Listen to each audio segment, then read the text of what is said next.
school buses are now electric, 16 more on the way by next year. So that's just one of the many changes headed to the school district.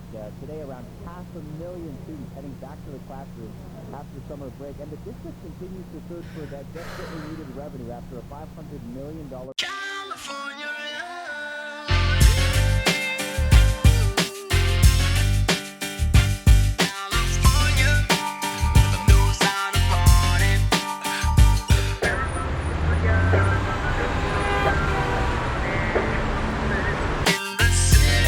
South Central.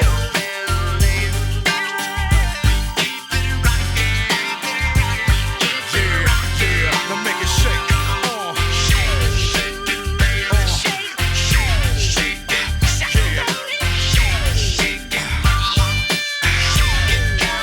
Shake it, Cali. Shake it, Cali.